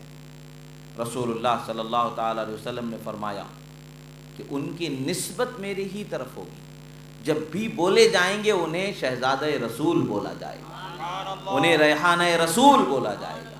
رسول اللہ صلی اللہ تعالیٰ علیہ وسلم کے خاندان سے ہی انہیں گنا جائے گا، رسول اللہ کی آل سے ہی ان کو گنا جائے گا۔ دنیا میں اگر پہچان ہوگی تو آل رسول سے ہی ہو۔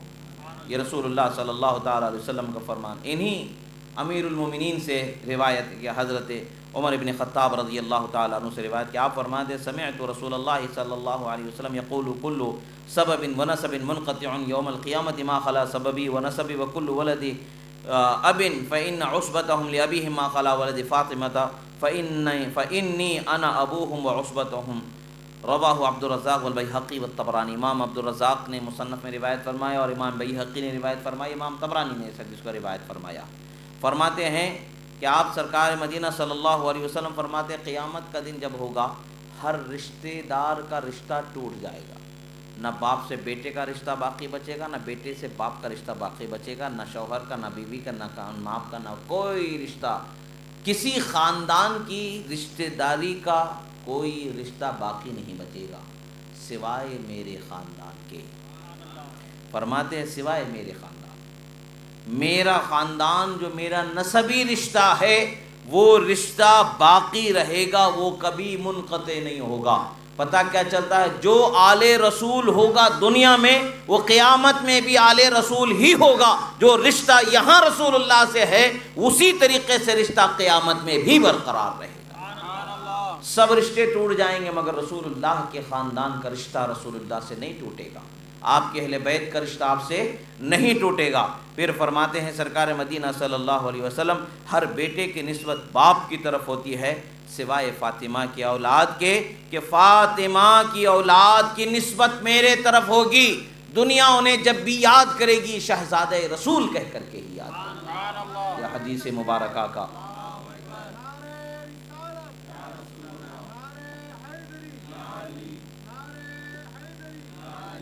یہ رسول اللہ صلی اللہ تعالی علیہ وسلم کے خاندان کی عظمت ہے۔ اب رسول اللہ صلی اللہ علیہ وسلم نے حسین کریمین کی کتنی بہترین شان بیان فرمائی۔ عن ابن عباس رضی اللہ تعالی عنہما قال قال رسول اللہ صلی اللہ علیہ وسلم ایھا الناس الا اخبرکم بخیر الناس جدا وجدۃ الا اخبرکم بخیر الناس عما وعمۃ الا اخبرکم بخیر الناس خالا وخالۃ الا اخبرکم بخیر الناس ابا واما۔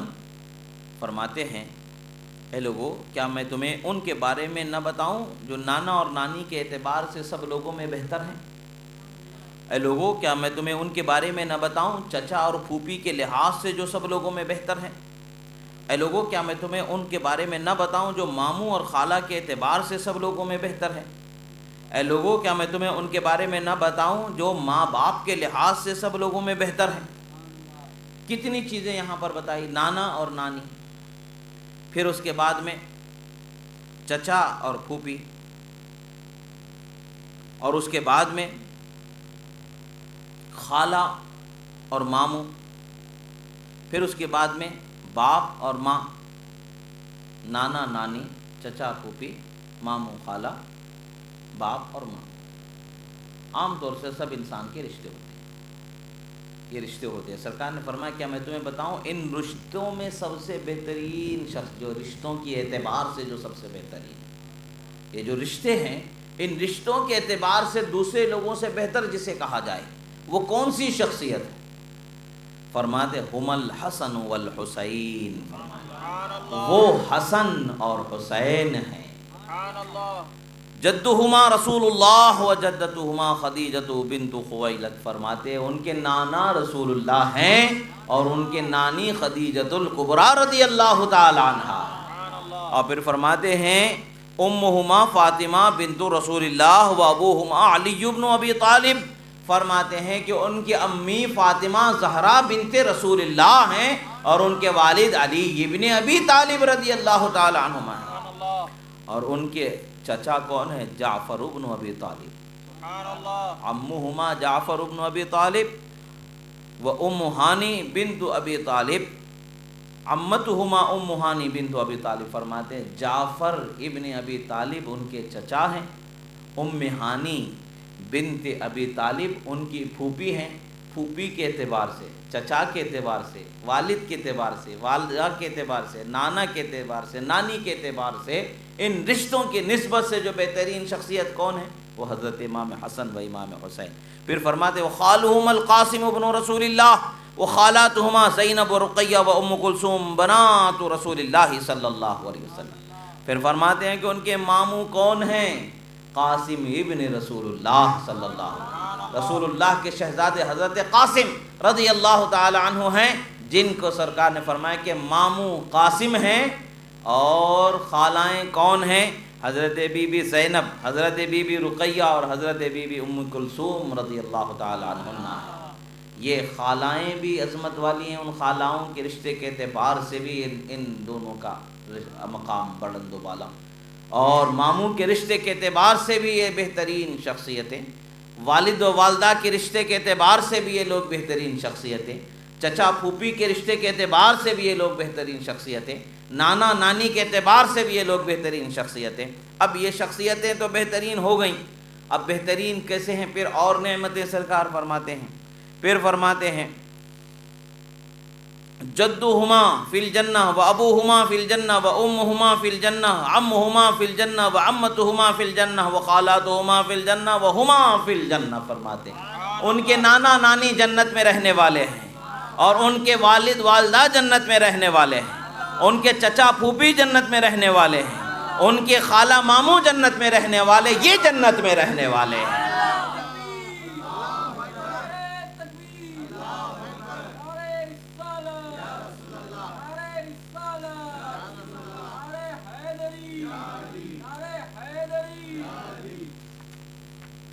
رسول اللہ صلی اللہ تعالیٰ علیہ وسلم سے حضرت ابو ایوب انصاری رضی اللہ تعالیٰ عنہ روایت فرماتے ہیں کہ دخلت علی رسول اللہ صلی اللہ علیہ وسلم الحسن والحسین علیہم السلام یلعبان بین یدیہ او فی حجرہ فقلت یا رسول اللہ اتحبہما فقال وکیف لا احبہما وہما ریحانتی من الدنیا اشمہما. فرماتے ہیں میں ایک مرتبہ رسول اکرم صلی اللہ تعالیٰ علیہ وسلم کی خدمت میں حاضر ہوا. حضرت ابو ایوب انصاری رضی اللہ تعالیٰ عنہما سے روایت کے فرماتے میں حاضر خدمت ہوا تو میں نے دیکھا کہ سرکار کی خدمت امام حسن و امام حسین رضی اللہ تعالیٰ عنہما علیہ السلام کھیل رہے ہیں. تو سرکار مدینہ صلی اللہ تعالیٰ علیہ وسلم سے میں نے پوچھا یا رسول اللہ اتحبہما، کیا آپ ان سے محبت فرماتے ہیں؟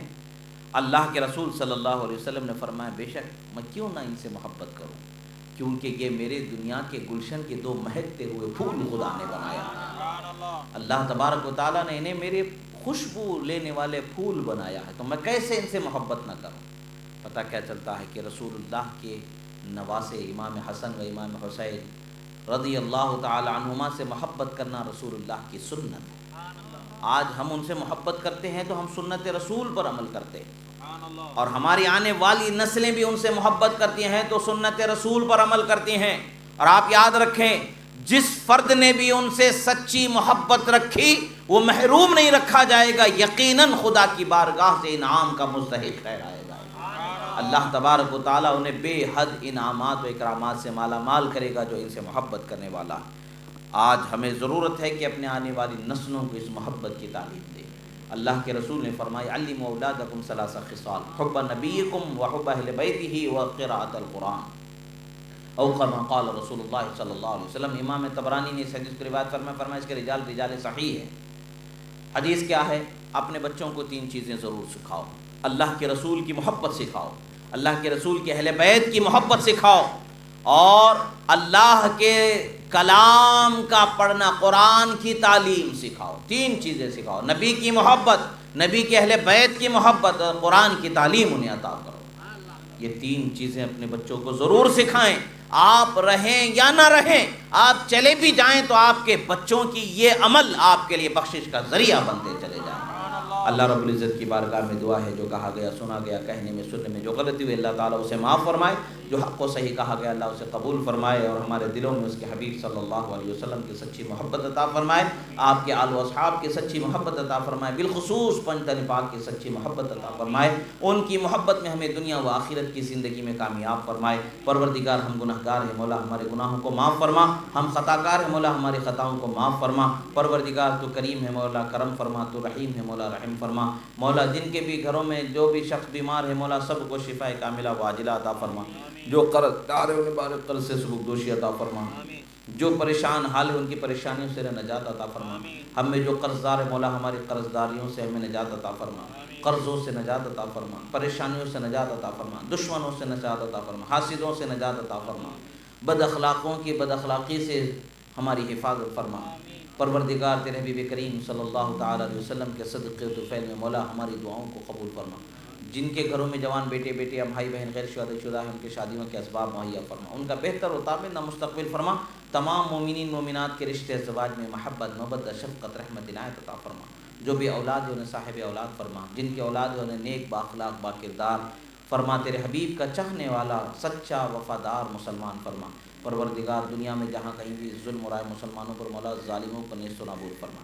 مظلوم مسلمانوں کی مدد فرما. بیواؤں یتیموں بے سہاروں کے لیے اسباب و سہارا کفو نگہبان و ذمہ داریوں کو مقرر فرما. پروردگار دنیا و آخرت میں ہمیں کامیابیوں سے مالا مال فرما. وصلی اللہ تعالی علی خیر خلق نور عرشی سیدنا محمد وعلی آلہ وصحبہ اجمعین. الفاتحہ.